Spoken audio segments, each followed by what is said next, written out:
Et où ils sont? Et où ils sont?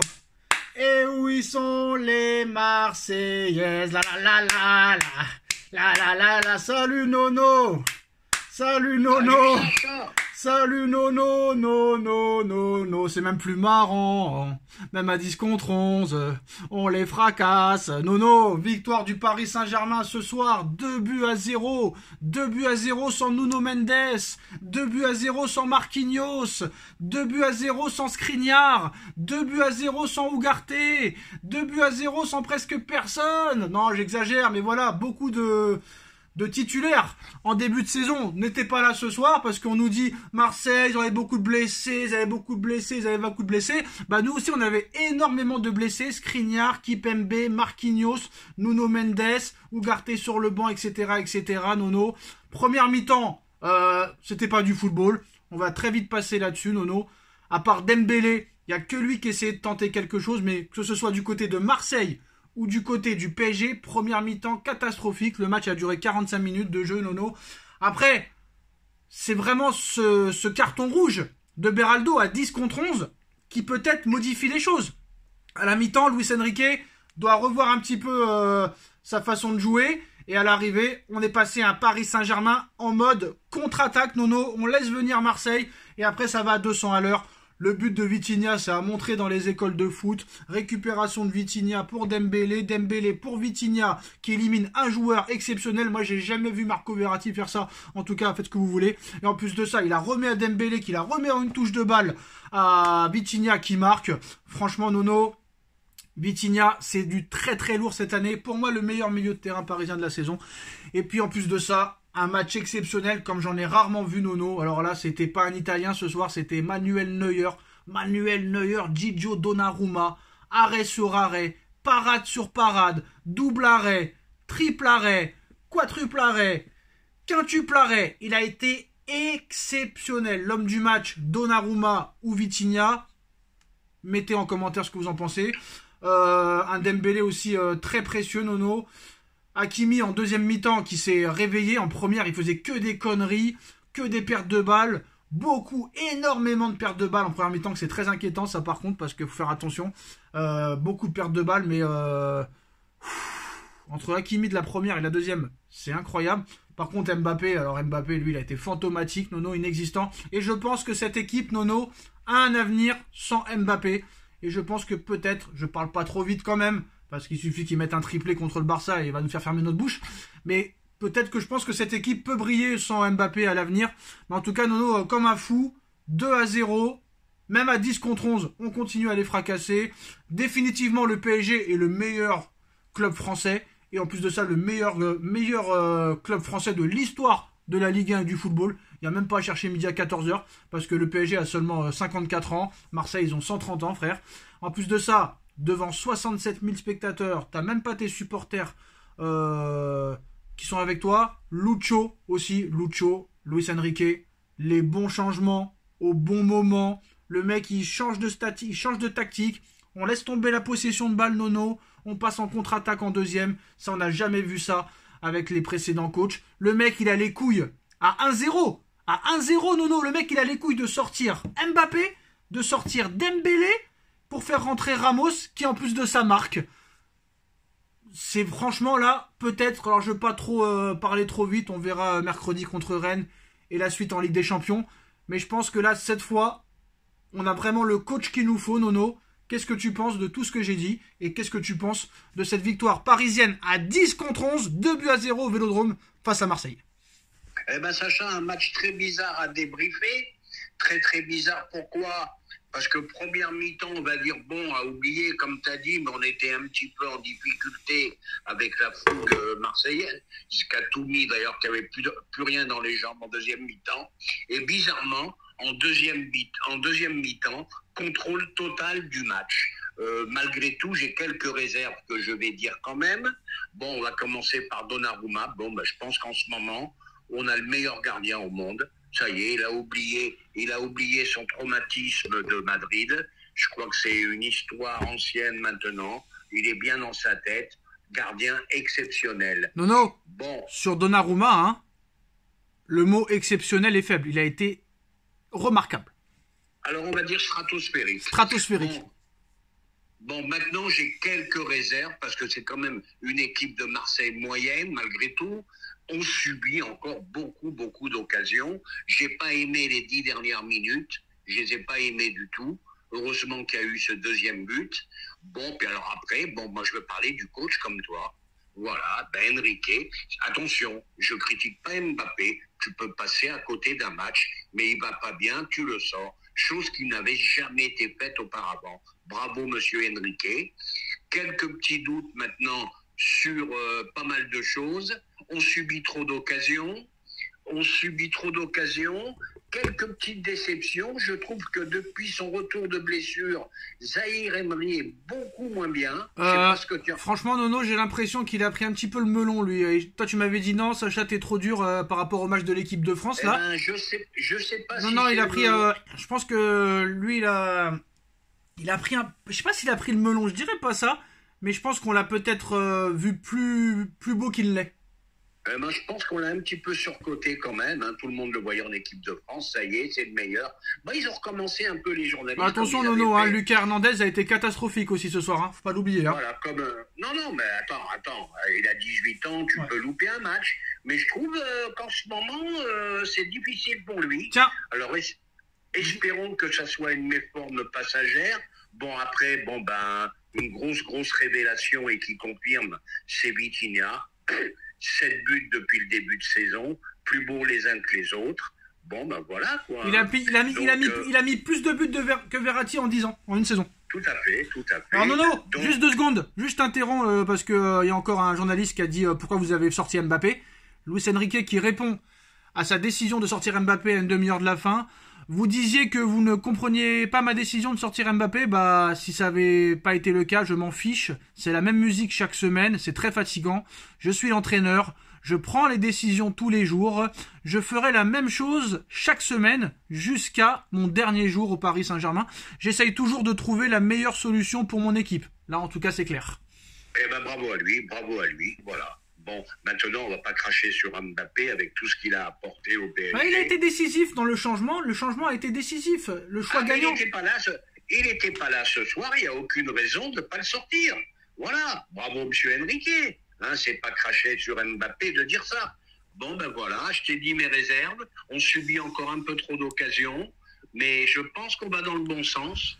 On va dans le bon sens avec un entraîneur très exigeant. Il manquait quelques pièces maîtresses. Donc, j'irai pas... Oui, je suis pas loin de dire que tous les feux sont ouverts. En plus de ça, Nono, c'est un PSG ce soir très moyen. En plus de ça, l'arbitre ce soir n'était pas un pro PSG, parce qu'il n'y a pas faute sur le deuxième carton jaune de Beraldo. Je sais pas si ces mecs sont aveugles. Il va voir la vidéo en plus, mais il n'y a même pas faute, on a vu. Donc là, il n'y a plus d'excuses, très clairement. Ça va être quoi ? Il y avait la pluie, ça a tout gâché. Non, franchement, la vérité... Ce soir, on a vu un Paris Saint-Germain qui avait un état d'esprit surtout. Un état d'esprit très très fort qu'on ne voyait pas les années précédentes. Et ça, franchement, c'est remarquable. Là, on a pris vraiment un coach qui a des couilles, qui décide de sortir les meilleurs pour faire entrer d'autres joueurs qui pourraient apporter plus. Tu laisses pas le meilleur parce que c'est le meilleur jusqu'à la fin. Et surtout, ce gars-là, Nono, et on en reparlera, de toute façon, parce que là, on est sous l'émotion de la victoire. Mais ce mec-là a dit, Marco, tu peux pas jouer dans mon équipe. Tu n'as pas le niveau. Tu dégages. Il n'y a aucun club qui a voulu de Marco Verratti, Nono. Il a fini au Qatar. On ne sait même pas si c'est encore un joueur de football. Lionel Messi, j'en veux pas. Meilleur joueur de l'histoire. Et en plus, je l'ai eu au Grand Barça. Mais j'en veux pas. Tu dégages. Il a fini à l'Inter Miami. Et pareil pour l'autre, là. Le soi-disant meilleur joueur de l'histoire du foot dont on l'attend toujours. Le Neymar. En plus, il l'a eu aussi sous ses ordres. Je n'en veux pas. Un mois plus tard, Neymar blessé. Il a plus jamais rejoué au football depuis, Nono. Donc bravo, monsieur Lucho. Quoi qu'il arrive à l'issue de la saison. Oui. C'est un entraîneur qui sait ce qu'il veut. Qu'elle est mal libre. Nono, voilà, Nono, j'ai une question à te poser, franchement. Neymar, ils disent encore que c'est le meilleur joueur de l'histoire du football, devant Messi et Ronaldo. Bref. Les sectes, on les connaît. Donc Neymar est parti du PSG, il avait 31 ans. D'accord ? Verratti, il est parti du PSG, il avait 30 ans. Donc t'es un petit peu quand même là dans le... T'es ni vieux ni jeune, d'accord ? Normalement t'es à l'apogée. Oui. T'es à ton apogée footballistique. T'es à ton apogée. Il y en a un qui a fini à Al Hilal et l'autre qui a fini à Al-Riyad, ou je sais pas quoi, au Qatar. Oui, mais ce sont plus des joueurs de football, mais on va pas parler de... Non, mais c'est pour te dire, ils avaient 30 ans. C'est pas comme Messi à 36 ans qui va à l'Inter Miami. Oui, on est d'accord. Ces deux mecs-là qui avaient 30 ans, dont un, soi-disant, c'était le meilleur milieu de terrain au monde. Mais à l'arrivée, personne n'en a voulu. À part un club qatari, personne n'en a voulu. Personne, même pas les Saoudiens. Mais Sacha, ce qui est surprenant encore ce soir, c'est la surprise des journalistes que Mbappé soit sorti. Et oh, arrête, Nono, arrête. Ah non, laisse-moi finir. Comment ils peuvent être surpris? Mbappé a été invisible ce soir. Il a tout simplement fait son rôle. Parce qu'ils le sucent, Nono. Ils savent que maintenant, sans lui, ils pourront plus vendre. Ils vont plus parler de Madrid. Ils vont plus parler de Madrid que de... Ah bah oui, ils sont à la rue, là. Mais attends, Nono, on en reparlera demain. Mais croyez-moi, c'est pas encore fait Mbappé au Real. Écoutez-moi ce que je vous dis. Et ça se trouve, Nono, écoute-moi bien. Après, peut-être je vais aller trop loin, mais on donnera plus d'arguments demain.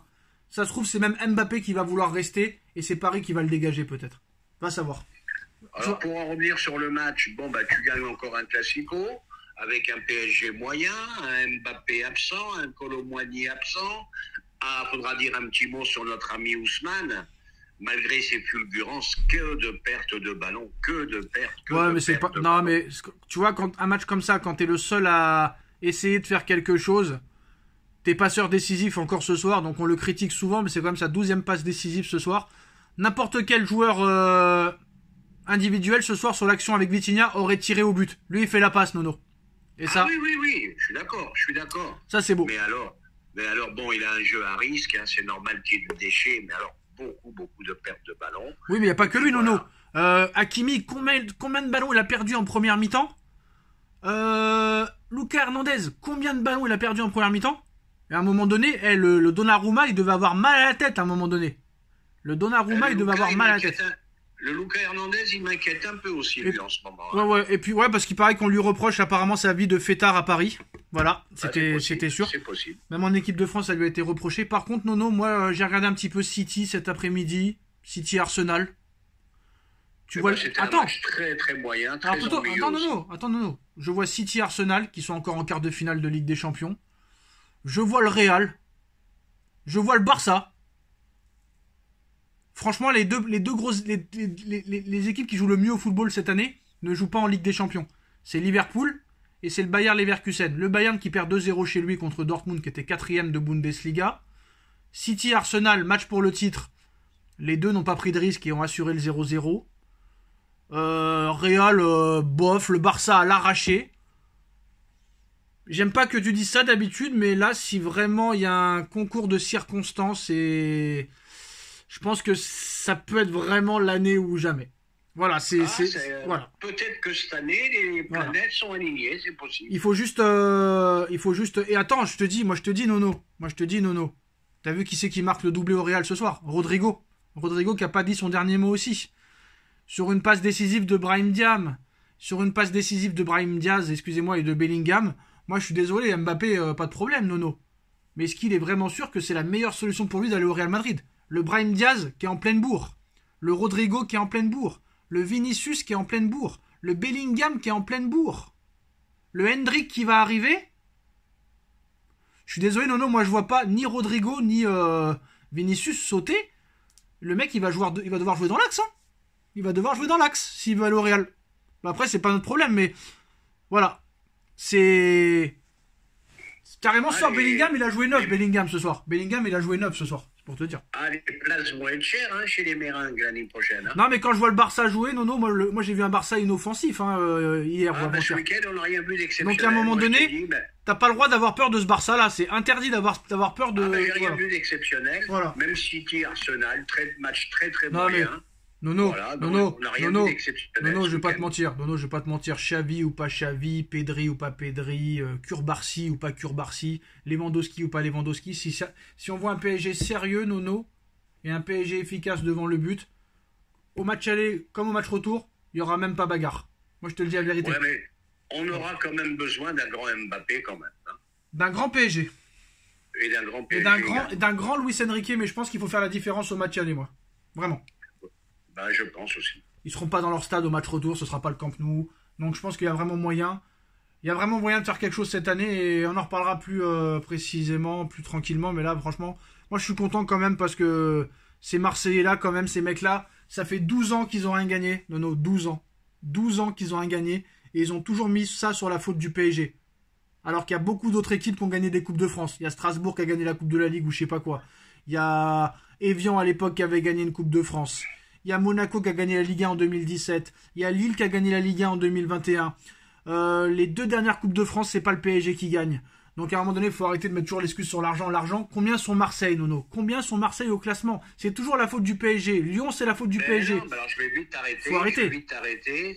Là, je suis d'accord avec toi, c'est des conneries. Marseille rencontre Paris 2 fois dans la saison et ils se retrouvent à 23 ou 25. Non, mais ils sont 7e, Nono, ils sont 7e. Brest va être. Mais à 25 points d'écart. Voilà. Donc, c'est pas la faute du PSG. Ils sont à 11 points de Brest. Ils sont à 11 points de Brest. On va voir Brest en Ligue des Champions. Donc, à un moment donné, il faut arrêter. Il faut qu'ils arrêtent. Et en plus de ça, Nono, cette année, t'as pas une place, t'as pas 2 places, t'as pas 3 places, t'as 4 places qualificatives pour la Ligue des Champions. Ils n'y en seront sûrement pas. Et ça y est, en 3 matchs, parce qu'il a gagné 3 matchs contre je sais pas qui et je sais pas quoi, Gasset était devenu le meilleur entraîneur du monde, Nono. Le meilleur entraîneur du monde. Oui, mais c'est ça. Tu sais très bien, tu connais le ballon, tu sais comment ça se passe. Tu gagnes 2 matchs, ça y est, Gasset a révolutionné le football. Non, voilà, mais attends, Nono, tu regardes. C'est à l'instant T. C'est pour ça, même nous les premiers, des fois on s'emballe trop et il faut y aller doucement dans les jugements. Non, mais ça se trouve, Nono, à 11 contre 11, le match, tu le perds ce soir. Ah, possible. Parce que ça a tout changé. Par contre, Beraldo, Nono, marge de progression quand même. Hein. On s'est un petit peu trop emballé peut-être aussi. Oui, je pense aussi. Beraldo, moi le premier, je me suis emballé. Ça fait 2-3 matchs qu'il est en difficulté. Parce que j'ai vu, parce que déjà contre le match contre l'Espagne, il s'est fait bien enrhumer comme pas possible. Après, il est très jeune. Hein. Il est très très jeune. C'est pas une excuse, mais bon, on va laisser le temps. Mais il y a quand même une grosse marge de progression. En tout cas, victoire du Paris Saint-Germain ce soir. 2-0. Moi, je suis content. Ça va fermer des gueules à certains. Ils détestent les étrangers, les médias français. Donc, très clairement, moi, je suis content. J'espère que Luis Enrique sera l'entraîneur qui amènera le Paris Saint-Germain à la victoire en Ligue des Champions. Et moi, j'espère que Luis Enrique va rester très longtemps, Nono, parce que j'adore ce gars, que ce soit en interview, en conférence de presse, dans le jeu et dans la gestion des équipes. Parce que le mec, tu vois qu'il fait pas n'importe quoi. Il met pas l'équipe type pour mettre l'équipe type. Il sait qu'il a 11 points d'avance. Toi, tu joueras pas. Il a peur de dégager personne. Il a peur de sortir personne. Il a pas peur des médias. Il a pas peur des journalistes. Le mec, il se clash avec Alexandre Ruiz tous les week-ends. Non, franchement, lui, faut le garder. Faut lui faire signer un contrat très longue durée, Nono. Très longue durée. Ah bah, je pense. En plus, il fait progresser l'équipe et machin. Non, mais ces mecs-là, de toute façon, qui disent que c'est de la merde, on doit les payer pour dire que c'est de la merde. Bah, ramener Galtier, on va ramener Galtier, Nono. C'est pas un problème. Y a pas de problème. Non, mais franchement, c'est vraiment des narcos. C'est vraiment des narcotrafiquants, Nono. Narco, ça veut dire connard, hein, mais bon, c'est pas grave. Ah, moi, je peux plus. Voilà. Je peux plus les bon, écouter. bref, Nono, on va pas s'étendre sur le sujet. On aura le temps d'en reparler demain, après-demain. Il y a un match de Coupe de France qui arrive très vite, mercredi soir à 21h. Il va falloir être au top. Et après, on aura une semaine de repos pour ce grand match contre le Barça. En 6 jours, il va y avoir 2 PSG Barça. On like, on partage, on commente, on s'abonne. On se retrouve très vite pour une nouvelle vidéo. Merci Nono, merci à tous. Tchuss.